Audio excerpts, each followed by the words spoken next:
మరో 40 రోజుల్లో 2019 ఎన్నికల సంగ్రామానికి సంబంధించినటువంటి తంతు మొదలవబోతుంది. ఇటీవల ఎన్నికల కమిషన్ కూడా మార్చి మొదటి వారంలో ఎన్నికల నోటిఫికేషన్ విడుదల చేస్తామని సూచనప్రాయంగా చెప్పడంతో ఇక కేవలం 40 రోజులు మాత్రమే ఎన్నికల సంగ్రామానికి బయలుదేరడానికి సమయం ఉంది. ఈ నేపథ్యంలో ప్రొద్దుటూరు సిట్టింగ్ ఎమ్మెల్యే శ్రీ రాచమల్లి శివప్రసాద్ రెడ్డి గారితో పెన్నేరు ఫేస్ టు ఫేస్ కార్యక్రమం నిర్వహిస్తోంది. 2019 ఎన్నికల్లో రాచమల్లి ప్రసాద్ రెడ్డి గారు ఏ రకమైన స్ట్రాటజీతో ముందుకెళ్తున్నారు, ఆ విశేషాలు ఏంటో ఆయన తెలుసుకుందాం. నమస్కారం అండి. ప్రొద్దుటూరు ఎన్నికల్లో తొలిసారిగా ఎమ్మెల్యే గెలిచారు. ఇప్పుడు రెండోసారి ఎన్నికల్లో మీ అదృష్టాన్ని పరీక్షించుకోవడానికి వెళ్తున్నారు. అసలు మీ స్ట్రాటజీ ఏంటంటారు?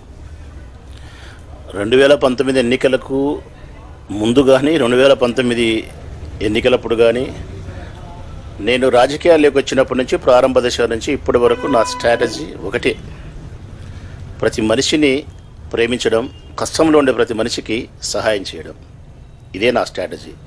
నేను రాజకీయాల్లోకి వచ్చిన ప్రారంభ దశ నుంచి ఎవరైతే కష్టంలో ఉంటారో, ఎవరైతే ఇబ్బందులు ఉంటారో, ఏ పేద ప్రజలకైతే ఏ మౌలికమైన సదుపాయాల విషయంలో కానీ, ఆర్థికపరమైన ఇబ్బందులు కానీ కుటుంబాన్ని పట్టి పీడిస్తున్నాయో వాటికి అనుకూలంగా ప్రయాణం చేయడం, ధర్మంగా, న్యాయంగా, చట్టబద్ధానికి లోబడి పేద ప్రజల పక్షాన నిలబడడం, వారిని ప్రేమించడం, సేవ చేయడం. ఇదే నా స్ట్రాటజీ. నా రాజకీయం తుది వరకు ఇదే నా స్ట్రాటజీ. 2014 ఎన్నికలకు 2019 ఎన్నికలకు ఒక స్పష్టమైన తేడా ఉంది. అసలు ఈ తేడాను మీరు ఏ విధంగా అర్థం చేసుకుంటారు? 2014 ఎన్నికలలో చంద్రబాబు నాయుడు ఒక అనుభవజ్ఞుడిగిన ముఖ్యమంత్రిగా నూతన రాష్ట్రాన్ని అభివృద్ధి చేసే దిశగా ఆయన సేవలు అవసరమని చెప్పి భావించడం ఆనాడు. ఈనాడు 2019 ఎన్నికలు వచ్చే నాటికి చంద్రబాబు నాయుడు పూర్తి మోసగాడుగా, అబద్ధాలకారిగా, ఇచ్చిన హామీలు నిలబెట్టలేని ఓ ముఖ్యమంత్రిగా ఈ రాష్ట్రానికి, ఈ రాష్ట్ర ప్రజల యొక్క అభివృద్ధికి ఉపయోగపడడు అనే ముద్ర వేసుకొని దిగిపోబోతున్నాడు. అదే ప్రధానమైనటువంటి వ్యత్యాసం. అదే సందర్భంలోనే ఆనాడు జగన్మోహన్ రెడ్డి గారి పైన ఉన్న విష ప్రచారం ఈనాడు ఆ విష ప్రచారానికి కమ్మిన మబ్బులన్నీ విడిపోయి స్వచ్ఛమైన ఓ నాయకునిగా, ఓ ప్రజానాయకునిగా జగన్మోహన్ రెడ్డి గారు ప్రజల ముందు ఆవిష్కరించబడినారు. ప్రజా సంకల్ప యాత్ర కావచ్చు, ప్రతిపక్ష పార్టీ నాయకునిగా ఆయన పోరాటం కావచ్చు, లేదంటే ఆయన వ్యక్తిత్వం కావచ్చు, రాజకీయాల్లో నడిచిన నడత అన్నీ కలిపి ఒక అవకాశం ఈ యువ నాయకునికి ఇవ్వాల్సిన బాధ్యత మనపై ఉందని చెప్పి ప్రజలు విశ్వసిస్తున్నారు. ఈ వ్యత్యాసమే 2014కు 2019కి ఉంది. అందువలన తప్పనిసరిగా జగన్మోహన్ రెడ్డికి అనుకూలమైనటువంటి తీర్పే ప్రజలిస్తారు. తర్వాత 2019 ఎన్నికలకు సంబంధించి మీ ప్రొద్దుటూరుకు సంబంధించినటువంటి మీ వైఖరి ఎలా ఉండబోతుంది? అసలు మీరు కౌన్సిల్ స్థాయి నుంచి ఎదిగి ఇప్పుడు ఎమ్మెల్యే అయ్యారు. తర్వాత మీ 4.5 సంవత్సర కాలంలో ప్రభుత్వ వ్యతిరేక విధానాల మీద మీరు దండెత్తా వచ్చారు. కేవలం 40 రోజుల సమయం ఉంది. ఈ 40 రోజుల సమయంలో ప్రజలకు ఏం చెప్తారు? కేవలం మీరు చేసినటువంటి అభివృద్ధి ఏంటి? అసలు చేయగలిగారా ఏమన్నా? 2014 ఎన్నికలలో వైఎస్ఆర్ కాంగ్రెస్ పార్టీ అధికారంలోకి వస్తుంది, నన్ను శాసనసభ్యునిగా ఈ ప్రజలు గెలిపిస్తారన్న విశ్వాసం నాకున్నది. ఈ నియోజకవర్గ ప్రజలైతే నన్ను ప్రేమించినారు, ఆదరించినారు, అభిమానించి ఒక సామాన్యమైన రైతు కుటుంబంలో జన్మించి రామేశ్వరంలో సర్వసాధారణమైన కుటుంబంలో ఉండబడిన నన్ను ఈ నియోజకవర్గానికి ఎమ్మెల్యేని చేసి చాలా అఖండమైనటువంటి గౌరవాన్ని, కీర్తి ప్రతిష్టలను ఈ ప్రజలు ఇచ్చినారు. చాలా వాళ్ళకు రుణపడి ఉండా. నేను చాలా కృతజ్ఞతలు చెప్పాల్సిన అవసరం ఉంది. వీరికి సేవ చేయాల్సిన బాధ్యత ఉంది. నా పార్టీ కూడా అధికారంలోకి వస్తుంది, వీళ్ళ రుణం సేవ చేసి తీర్చుకోగలుగుతానని చెప్పి విశ్వసించిన నేను కొద్దిలో 5 లక్షల ఓట్ల వ్యత్యాసంతో నా పార్టీ అధికారంలోకి రాలేకపోవడం వలన ప్రొద్దుటూరు నియోజకవర్గానికి చేయాల్సిన సేవ కానీ, అభివృద్ధి కానీ చేయలేకపోయినాను అనేదానికంటే నా ద్వారా చేయనీయకుండా చంద్రబాబు నాయుడు ప్రభుత్వం అడ్డపడిందని చెప్పడమే న్యాయమైన మాట. ఎందుకంటే ఈ ప్రభుత్వం తెలుగుదేశం పార్టీలో ఎన్నిక కాబడిన వారికి మాత్రమే పలుకుతూ వైఎస్ఆర్ కాంగ్రెస్ పార్టీ ద్వారా ఎన్నిక కాబడిన శాసనసభ్యుల నియోజకవర్గాలను గాలి కొదిలేసింది. ఆ గాలి కొదిలేసిన 67లో 23 వలస పక్షులు పోతే తక్కిన 44 మంది నియోజకవర్గాలు ప్రొద్దుటూరులాగానే అభివృద్ధికి ఆమడు దూరంలో నిలిచిపోయినాయి. అందులో ప్రధానంగా ప్రొద్దుటూరు నియోజకవర్గానికి పట్టి పీడిస్తున్న ప్రధానమైన సమస్య మంచినీటి సమస్య పరిష్కారం కాలేకపోయింది. మేమైతే పోరాటం చేసినాం, ఉద్యమాలు చేసినాం, నిరాహార దీక్షలు చేసినాం. కొద్దో గొప్ప గండికోట నుంచి మైలవరానికి నీళ్ళు ఇప్పించగలిగినాం, మైలవరం ద్వారా పెన్నాలకి నీళ్లు తెప్పించగలిగినాం, కొంతవరకు ప్రజలకు నీళ్ళ నుంచి ఉపశమనం మాత్రమే కలిగించినాం. శాశ్వతమైన పరిష్కారం అయితే చేయలేకపోయినాం. ప్రధానమైన మరొక సమస్య దోమల సమస్య, మురికినీటి కాలువ సమస్య, ఇది కూడా అమలు కాలే. రోడ్ల విస్తరణ, పెద్ద ఆసుపత్రుల్లో మెరుగైన వైద్య సేవలు, పరిశ్రమలు, రోడ్ల వెడల్పు చేయడము, చేనేతల అభివృద్ధి కోసం పాటుపడడము, ఇలా చాలా విషయాలపైన చేయాల్సిన పని చాలా ఉంది. అదంతా కూడా తెలుగుదేశం ప్రభుత్వం అధికారంలోకి రావడం వల్ల నేను చేయలేకపోయినా మరొకసారి 2019లో మా పార్టీ అధికారంలోకి వస్తే తప్పనిసరిగా నా విజన్ స్పష్టమైన విజన్తో ఉండా నేను ప్రొద్దుటూరు నియోజకవర్గాన్ని ఏ విధంగా అభివృద్ధి చేయాలని 5 సంవత్సరాల కాలంలో పూర్తి స్థాయిలో ప్రొద్దుటూరుని అభివృద్ధి పదంలో తీసుకుపోగలదన్న విశ్వాసం నాకుంది. తర్వాత మీరు అధికారంలోకి వస్తే అనేక కార్యక్రమాలు చేస్తారని చాలా హామీలు ఇచ్చారు. ఆ హామీలు సాధ్యమవుతాయంటారా? మీకు అనేక సందర్భాలు చాలా హామీలు ఇచ్చారు. ప్రజలకు సంబంధించి ఈ చేస్తాను అది చేస్తాను చాలా చెప్పారు. సాధ్యమవుతాయంటారా? వైఎస్ఆర్ కాంగ్రెస్ పార్టీ అధికారంలోకి వస్తే నేను ఇచ్చిన ఏ ఒక్క హామీని కూడా చెయ్యకుండా పోయే ప్రసక్తే లేదు. చంద్రబాబు నాయుడు లాగా ఇచ్చిన హామీలు నిలబెట్టుకోకుండా ఉండే ప్రసక్తే లేదు. ఏ హామీలు అయితే ఇచ్చినానో మంచినీటి సమస్య తప్పకుండా తీరుస్తా, దోమల సమస్య నివారిస్తా, రోడ్లు వెడల్పు చేస్తా, గవర్నమెంట్ హాస్పిటల్లో మెరుగైన వైద్య సేవలు అందిస్తా. ఏ ఒక్క చెల్లెలు కూడా ప్రసవ వేదనతో రిమ్స్ హాస్పిటల్కో ఇంకొక చోటుకో ప్రయాణం చేసే పరిస్థితి లేకుండా అన్ని వైద్య సేవలు ప్రభుత్వ ఆసుపత్రిలో దక్కాల. అనేక రకాల చేనేతలకు సంబంధించి కానీ, విద్యార్థులకు సంబంధించి కానీ, నిరుద్యోగులకు సంబంధించి కానీ ఏ మేరకైతే నేను మేనిఫెస్టోలో ఒక రాజకీయ పార్టీ ఏ విధంగా అయితే చెబుతుందో ఎన్నికల బరిలో అభ్యర్థిగా నేను నిలబడినప్పుడు నేను చెప్పిన ప్రతి మాట కూడా, ఈ ప్రజలకు ఇచ్చిన ప్రతి మాట కూడా నిలబెట్టుకోగలుగుతా. వ్యక్తిగత మేనిఫెస్టో ఏమన్నా? నా వ్యక్తిగత మేనిఫెస్టో ప్రధానమైనది ఈ ప్రొద్దుటూరు ప్రజలకు త్రాగునీరు అందించడం, దోమల నివారణ చేయడం, రోడ్ల విస్తరణ చేయడం, ప్రొద్దుటూరుని గ్రీనరీగా తయారు చేయడం, పెద్ద ఆసుపత్రుల్లో మెరుగైన వైద్య సేవలు అందించడం, చేనేత పరిశ్రమను అభివృద్ధి చేయడము, ముఖ్యంగా అన్ని కులాల మతాలలో ఉండే పేదరికాన్ని సంపూర్ణంగా నిర్మూలించేదాన్ని తీసుకోవాల్సిన జాగ్రత్తలు, కొద్దో గొప్ప నా వైపు నుంచి కూడా సహాయపడడానికి సొంత పథకాలను ప్రవేశపెట్టడం. ఇంకా మీ వ్యక్తిగత విషయానికి వస్తే, రాజకీయ విషయానికి వస్తే, మీరు ఎమ్మెల్యే అయిన తర్వాత మీ దగ్గర ఉంటున్న కౌన్సిల్ చాలామంది వలస వెళ్ళిపోయారు, టీడీపీలో చేరిపోయారు. అసలు వైసీపీ బలం పెరిగిందా తగ్గిందా? వైసీపీ బలం 2014లో ఉన్నదానికంటే 2019కి ఎక్కువ పెరిగింది. ఎక్కువ పెరగడానికి కారణం ఏంటంటే ప్రభుత్వం మీద వ్యతిరేకమైనటువంటి అభిప్రాయం ప్రజల్లో ఉండడం. అంటే ఈ ప్రభుత్వం చెప్పిన హామీలు నెరవేర్చకపోవడం, చంద్రబాబు నాయుడు మోసగాడు, ఒక అబద్ధాల కోరు, ఒక భ్రమను కలిగించే పార్టీ, భ్రమను కలిగించే మనిషి అని చెప్పి ఈ ప్రజలు తెలుసుకోవడం. ఉదాహరణకు డాక్రా రుణాలు పూర్తిగా మాఫీ చేస్తాం, చేయలే, 10,000 ఇచ్చినారు. వ్యవసాయ రుణాలు పూర్తిగా మాఫీ చేస్తాం, కొద్దో గొప్ప వడ్డీలకు మాత్రమే సరిపడింది. ₹2.25 లీటర్ల నీళ్ళ క్యాన్ ఇస్తామన్నాం, ఇయ్యలేకపోయినాం.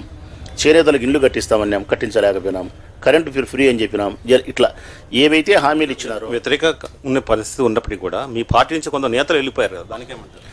ప్రొద్దుటూరు నియోజకవర్గం నుంచి వెళ్ళిపోయిన కౌన్సిలర్లు 9 మంది.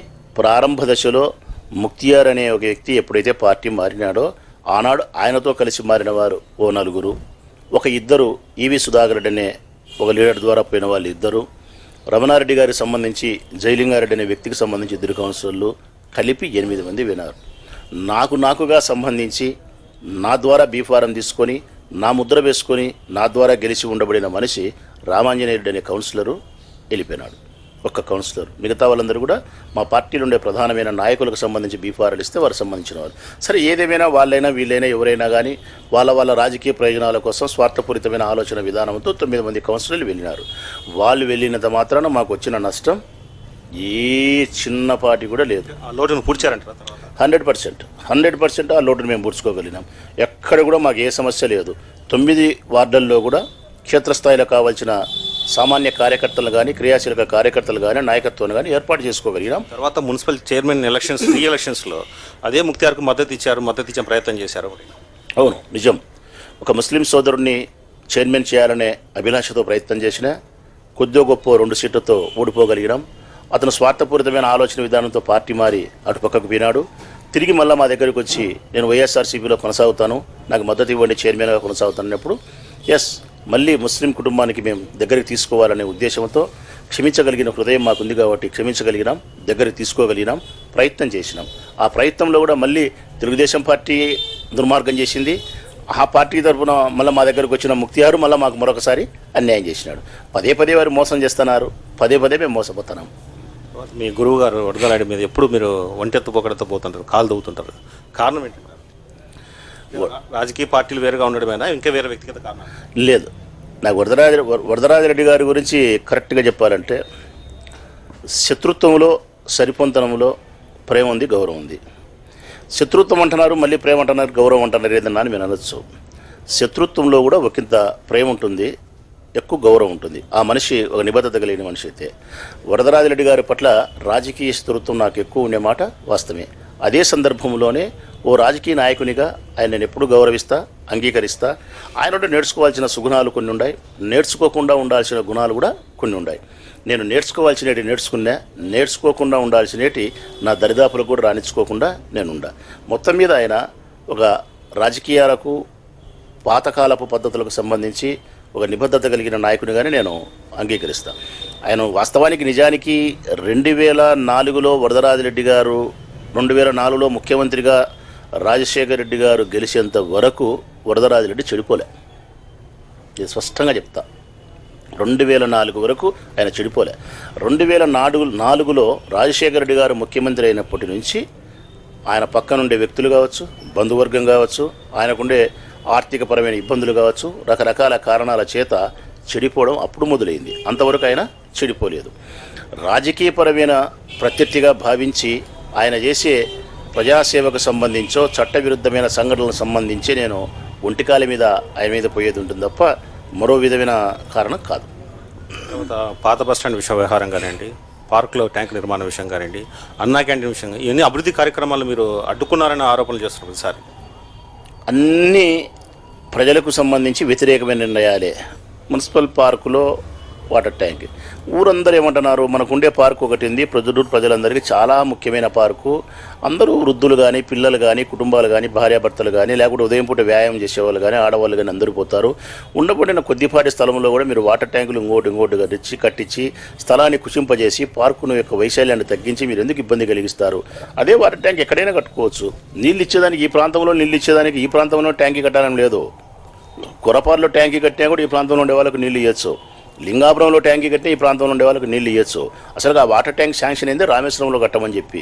రామేశ్వరంలో కట్టాలని దాన్ని నీ వార్డు కౌన్సిలర్ కోసమో, వాళ్ళకు డబ్బులు ఇచ్చేదానికోసమో, నీ అహంకారం కోసమో తీసుకొచ్చి అక్కడ పెడితే ప్రజలు వ్యతిరేకిస్తారని చెప్తే కూడా వినకుండా నువ్వు కౌన్సిల్ తీర్మానం లేకుండా, మెజార్టీ సభ్యుల తీర్మానం లేకుండా, కౌన్సిల్ యొక్క ఆమోదం లేకుండా సంబంధించిన స్థలాన్ని నువ్వు పబ్లిక్ హెల్త్ డిపార్ట్మెంట్కి అప్పచెప్పడం అంటే ఎంత ఇది ఇల్లీగలు, చట్టవిరుద్ధం. అదేవిధంగా పాత బస్టాండ్లో బస్ షెల్టర్ ఉంది. ఎంతోమందికి ప్రజలకు ఉపయోగపడేది బస్ షెల్టరు. ముసలోళ్ళు, ముతకోళ్ళు, పిల్లలు, గర్భవతులు, బాలింతలు, రైతులు, సల్ఫేట్ మూటలు, యూరియా మూటలు రకరకాలు ఉంటాయి. వర్షం వస్తుంది, ఎండ వస్తుంది, ఆ బస్ షెల్టర్ కూల్చిరి.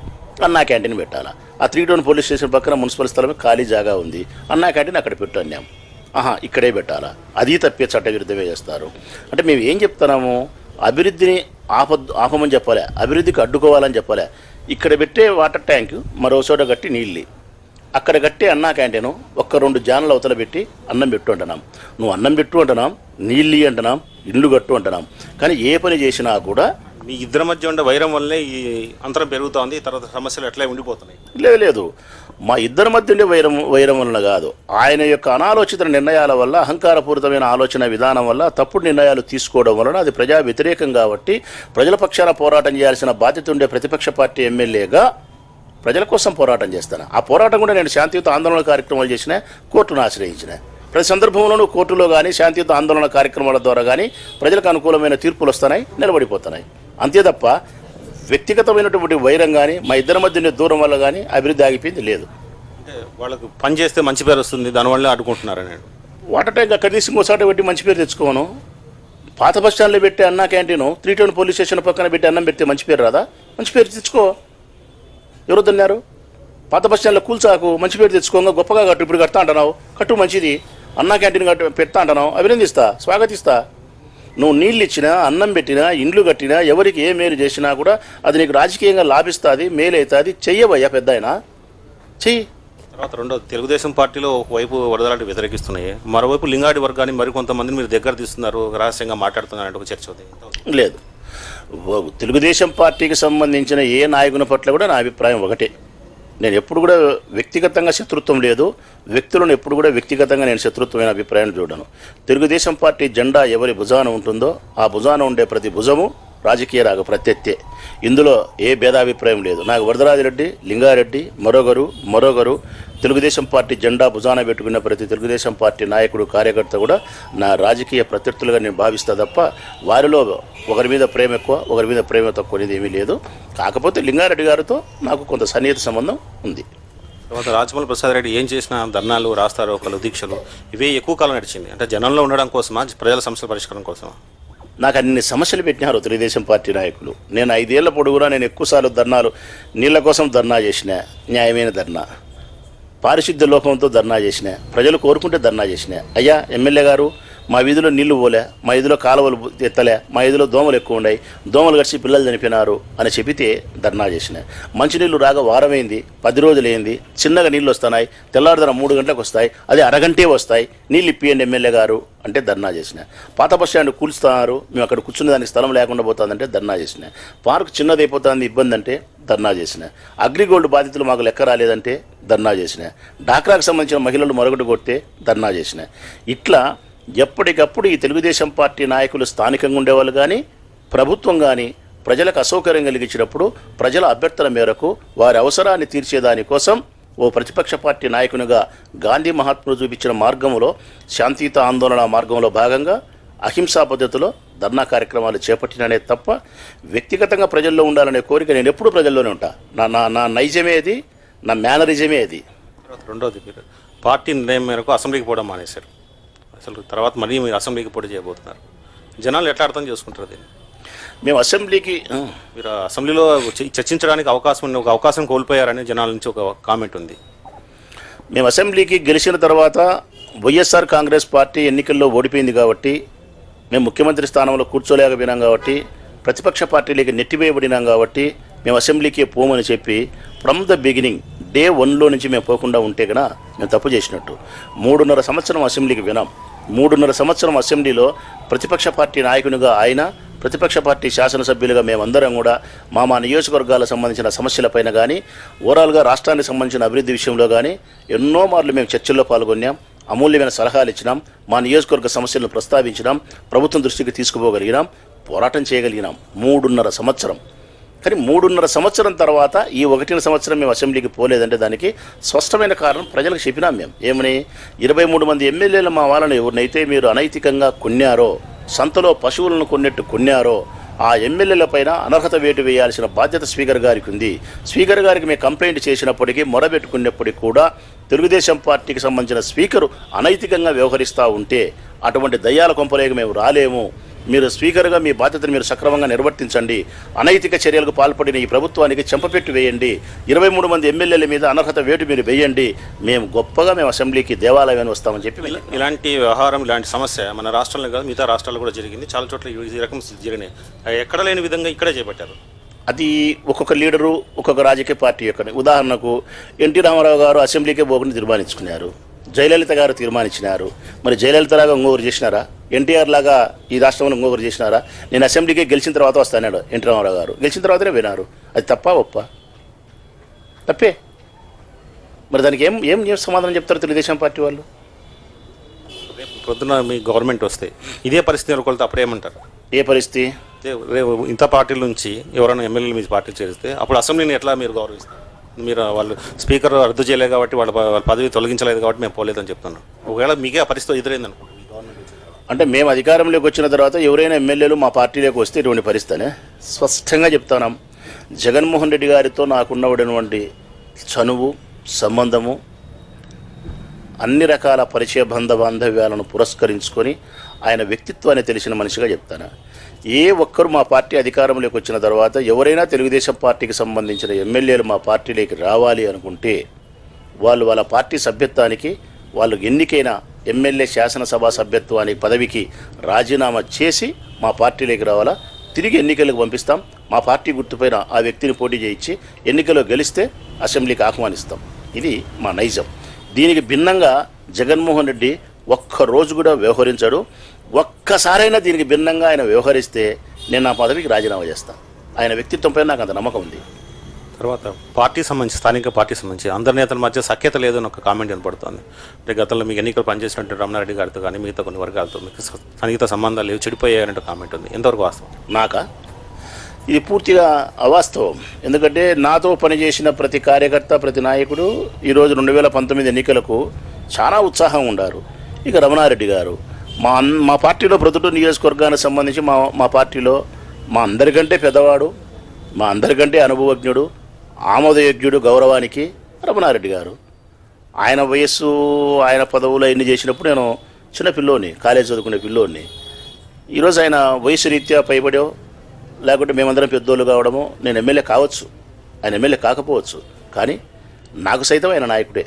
నాకు సైతం రమణారెడ్డి గారు నాయకుడే. నాకు గొప్పగా సహాయం చేసినాడు. ఎంవి రమణారెడ్డి గారు 2014 ఎన్నికల్లో ఆయన కుమారుడు, ఆయన కోడలు, ఆయన వర్గీయులు అందరూ కూడా హార్ట్ఫుల్గా మనసా వాచా కర్మేనా వాళ్ళ మనసును నా పైన కేంద్రీకరించి నన్ను గెలిపించుకునేదానికి గట్టి ప్రయత్నం చేసి వాళ్ళ సహాయ సహకారాలతో నేను గెలవగలిగిన. ఆ గుర్తింపు ఎప్పటికీ నా హృదయంలో ఉంది. ఆయన పట్ల ఆ గౌరవం ఉంది. ఈనాటికి కూడా ప్రొద్దుటూరు మండలానికి సంబంధించి కానీ, ఆయన కొత్తపల్లి పంచాయతీ సంబంధించి కానీ, మరీ ఆయన సంబంధించిన నిర్ణయాల్లో కానీ నేను ఎప్పుడు కూడా ఏలు కూడా పెట్టలే. ఆయన అభిప్రాయాలకు భిన్నంగా ఇంతవరకు నేను ప్రవర్తించలే. కరెక్ట్ చెప్పాలంటే రమణారెడ్డి గారికి సరైన జోడి నేనే. ఏది ఆయన మాటను ఆమోదించడంలో కానీ, ఆయనను గౌరవించడంలో కానీ, ఆయనతో కలిసి ప్రయాణం చేసే విషయంలో కానీ నేనే కరెక్ట్ అయిన మనిషిని. 2019 ఎలక్షన్లు ఎలా ఉండబోతుంది? 2019లో నాకు, ఈ పార్టీకి, మా క్యాడర్కు అందరికీ రమణారెడ్డి గారి నాయకత్వం వహించి మరొక మారు నన్ను ఆయన సారథ్యం వహించి నన్ను గెలిపించగలుగుతాడు. ఆయన చేతుల మీదనే మళ్ళీ నేను రెండోసారి గెలవబోతా ఉన్నా.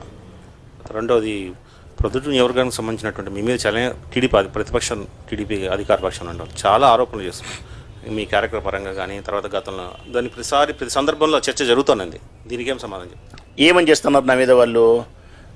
అవినీతం చేస్తున్నారా, రౌడీయం చేస్తున్నారా, లేకుంటే నేను తిరుగుబోతం చేస్తున్నారా, తాగుడుబోతం చేస్తున్నారా, ఏమని చేస్తున్నారు వాళ్ళు? మాజీ ఎమ్మెల్యే వరదరారెడ్డి గారు చాలా సందర్భాలు చెప్పారు అసాంఘిక కార్యక్రమాలు రాజమౌళి ప్రసాద్ రెడ్డి ప్రోత్సహిస్తున్నాడు అని.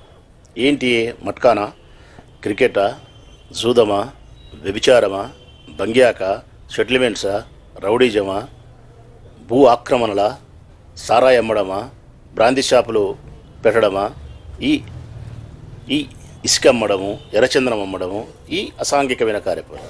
ఇప్పుడు నేను చెప్పిన వాటిలో ఏ ఒక్కటైనా రాచమల్లి శివప్రసాద్ రెడ్డి అనే వ్యక్తి 52 సంవత్సరాలు పుట్టినప్పటి నుంచి ఇప్పటి వరకు ఒక్క అసాంఘికమైన కార్యకలాపాలకు నేను పాల్పడినట్టు నిరూపణ చేయగలిగిన, చిన్నపాటి ఆధారం చూపించిన, చిన్నపాటి సాక్ష్యం చూపించినా కూడా నేను పదవి కాదన్నా ఈ ఊరు వదిలిపెట్టిపోతా అని చెప్పిన. నా కుటుంబము, నా తల్లిదండ్రులు చాలా గొప్ప కుటుంబంలోంచి వచ్చిన నేను.